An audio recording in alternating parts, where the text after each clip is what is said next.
Assalamualaikum warahmatullahi wabarakatuh dan selamat siang. Perkenalkan, nama saya Budika Srigen, mahasiswa keperawatan Universitas Hasanuddin angkatan 2019. Jadi hari ini saya akan memberikan edukasi kesehatan mengenai penyakit asma. Jadi mungkin ada baiknya sebelum kita memulai edukasi kita pada hari ini, mungkin adik bisa memperkenalkan diri terlebih dahulu supaya saya bisa lebih mengenal. Adik, saya persilakan. Baik, waalaikumsalam dan selamat siang. Perkenalkan, nama saya Anastasia Stefani, umur saya 18 tahun, saya dari Universitas Hasanuddin, Fakultas Ilmu Budaya.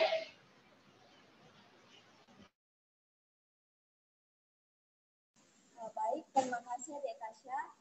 Jadi hari ini kita akan membahas tentang penyakit asma.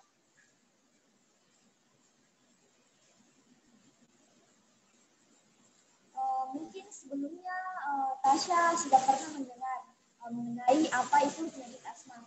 Mungkin Adik Tasya bisa menjelaskan apa itu penyakit asma menurut apa yang Adik pahami? Baik, yang saya ketahui tentang penyakit asma itu penyakit yang menyebabkan penderitanya itu menjadi sukar bernapas atau terjadinya penyempitan di saluran pernapasan. Ya, baik sekali apa yang Adik jelaskan tadi. Penjelasan yang Adik jelaskan tadi itu sudah sangat bagus, sudah sangat mendekati dengan pengertian dari penyakit asma. Jadi penyakit asma tadi itu sesuai dengan apa yang Adik jelaskan adalah penyakit yang menyerang saluran pernafasan, di mana gejalanya dapat berupa sesak nafas, batuk, suara menggigil yang dapat disebabkan karena adanya penyempitan pada saluran pernafasan, karena adanya peradangan atau iritasi pada saluran pernafasan. Nah, selanjutnya yaitu penyebab-penyebab dari adanya timbulnya penyakit asma. Nah, di sini ada 4 penyebab. Yang pertama itu alergen atau yang pemicu alergi seperti bulu hewan, debu, serbuk-serbuk sari dari tanaman, maupun tungau pada kasur. Nah, selanjutnya yaitu adalah stres. Nah, stres di sini dapat juga menyebabkan sesak nafas karena pada saat kita stres akan terjadi peningkatan produksi hormon histamin. Nah, hormon histamin ini akan memicu kerja dari semua sel-sel tubuh sehingga dapat menyebabkan kita sesak nafas. Nah, yang ketiga ada perubahan cuaca. Nah, di sini seperti adanya cuaca ekstrim seperti cuaca yang sangat dingin, lembab. Nah, itu juga dapat menyebabkan sesak nafas.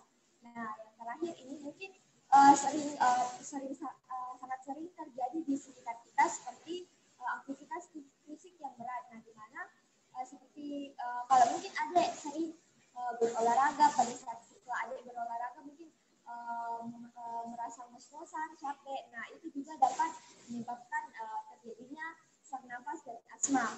Apalagi pada saat kita melakukan olahraga yang berat.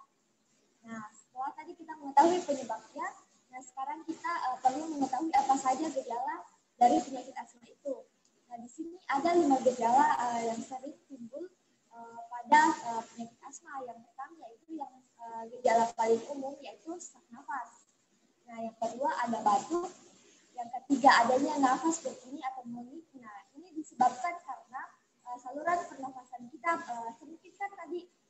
Itu penyakit asma menyebabkan saluran nafas kita menyempit. Nah, pada saat udara masuk karena jalan nafas kita sudah sempit, maka pada saat kita bernafas ada bunyi suara-suara menggigil. Nah, yang keempat itu ada nyeri dada dan yang terakhir ada perasaan gelisah. Nah, bagaimana cara untuk mencegah penyakit asma? Nah, cara-cara untuk mencegah penyakit asma itu ada 5. Yang pertama, berhenti merokok. Yang kedua itu menghindari paparan asap rokok, debu, polusi udara, bau-bauan yang dapat mengiritasi seperti bau-bauan yang berbau tajam seperti parfum, obat semprot serangga, dan deterjen cucian.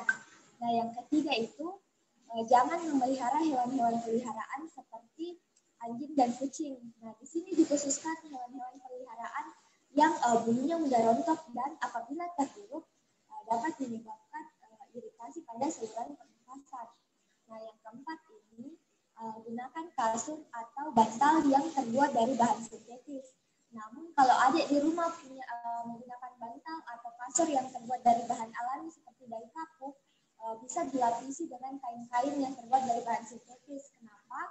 Karena biasanya bahan-bahan seperti kapuk pada kasur atau bantal itu lebih mudah untuk berterbangan dan serbuk-serbuknya itu gampang untuk masuk ke dalam saluran pernapasan. Nah, yang terakhir ini adalah usahakan untuk tidak memakai karpet di dalam kamar ataupun di dalam rumah. Nah, di sini dimaksudkan karena karpet ini karpet terbuat dari bulu-bulu. Nah, bulu-bulunya ini dapat menjadi tempat menyimpannya debu maupun serbuk-serbuk kotoran. Nah, apabila kita mungkin beraktivitas di atas karpet itu dapat menyebabkan serpihan debu-debunya itu yang berterbangan sehingga kita hirup. Nah, itu tadi cara-cara pencegahan penyakit asma. Mungkin saya tanyakan ke adik, apakah adik ini sudah mengalami asma atau sudah pernah menderita asma sebelumnya? Saya salah satu penderita asma. Karena adik mungkin juga penderita asma, jadi di sini saya akan memberikan biasanya adik kalau gejala asmanya datang mungkin pernah menggunakan inhaler.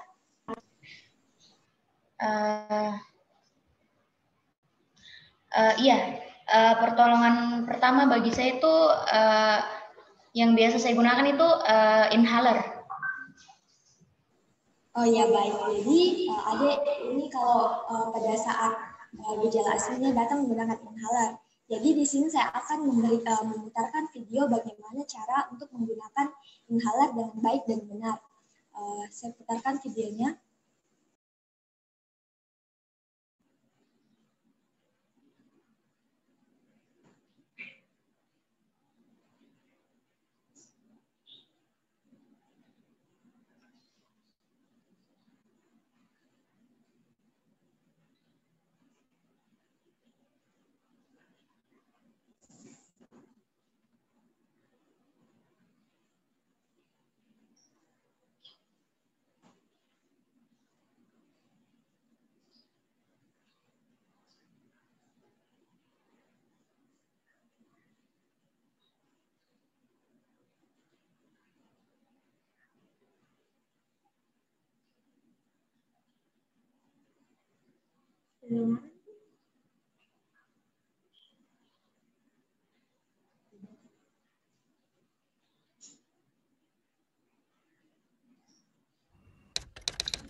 Jadi itu tadi video bagaimana cara penggunaan inhaler yang baik dan benar.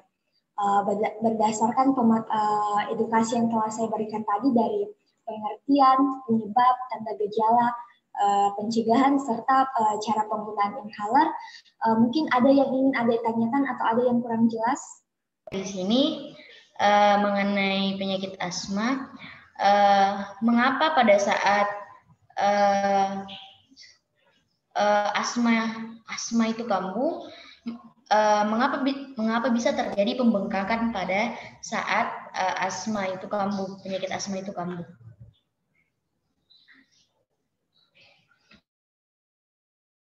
Oh ya baik, bagus sekali pertanyaannya Adek. Jadi pada saat kan tadi ada juga sudah pahami bahwa sama-sama kita pahami bahwa penyakit asma ini penyakit yang menyerang saluran pernapasan, di mana saluran pernapasan kita itu mengalami penyempitan. Nah, kenapa bisa membengkak? Nah, membengkak di sini bisa disebabkan karena adanya iritasi atau peradangan yang terjadi pada saluran pernapasan. Nah, penyebabnya itu tadi bisa disebabkan karena empat penyebab, bisa dari alergen, bisa dari stres, bisa dari pengaruh perubahan cuaca, bisa juga dari aktivitas fisik yang berat. Nah, pada saat ada pemicu-pemicu tersebut, itulah yang dapat menyebabkan adanya bisa menyebabkan adanya reaksi iritasi atau peradangan. Nah, ini bisa menyebabkan adanya pembengkakan pada saluran pernapasan sehingga saluran pernapasan kita bisa menyempit. Bisa dipahami ya, Dek? Iya, bisa dipahami, Kak. Mungkin masih ada yang ingin ditanyakan atau diklarifikasi?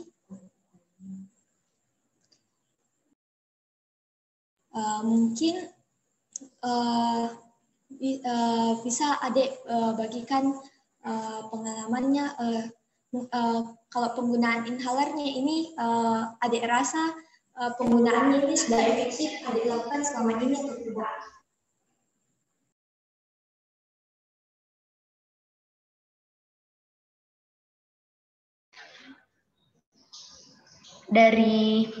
Dari video yang sudah ditontonkan tadi, menurut saya cara penggunaan inhaler yang selama ini saya terapkan itu sudah cukup baik dan sesuai dengan anjuran dokter bagaimana cara menggunakan inhaler yang benar dan sesuai juga dengan video yang ditampilkan oleh kakak tadi. Baiklah Kak, begitu semoga apa yang Adik lakukan selama ini sudah benar dan kalau sudah benar diteruskan semoga bisa dapat membantu untuk meringankan gejala-gejala yang timbul pada saat asma Adik kambuh. Nah, baiklah berdasarkan pemaparan tadi, berdasarkan edukasi mulai dari pengertian sampai kepada pemberian video, apakah Adik sudah paham dengan apa yang telah saya jelaskan? Iya, dari semua yang kakak paparkan tadi, sampai di sini saya cukup paham mengenai apa itu penyakit asma, apa penyebab, pencegahnya, gejala-gejalanya. Saya cukup paham sampai di sini. Baiklah, kalau kita bagus, berarti Adik sudah mendengarkan dengan seksama. Nah, kalau begitu, boleh saya minta Adik untuk menyebutkan kembali apa yang telah kita bahas selama edukasi ini? Ya, bisa. Baik. Dari yang saya tangkap tadi mengenai asma itu salah satu penyakit yang menyerang di bagian saluran pernapasan manusia, yang menyebabkan penderitanya itu menjadi sesak napas dan terjadinya penyempitan pada bagian saluran pernapasan, yang menyebabkan penyakit asma itu ada 5, yaitu alergen, perubahan cuaca, stres, lingkungan, dan olahraga atau aktivitas berat. Adapun tanda-tanda dan gejala penyakit asma antara lain sesak napas, batuk, napas yang berbunyi, mengi, nyeri dada, dan terakhir gelisah. Adapun juga cara mencegah penyakit asma, antara lain ada berhenti merokok, hindari paparan asap rokok, debu, polusi udara, bau-bauan yang mengiritasi seperti parfum, obat semprot serangga, atau deterjen cucian. Selanjutnya ada jangan memelihara hewan seperti anjing dan kucing.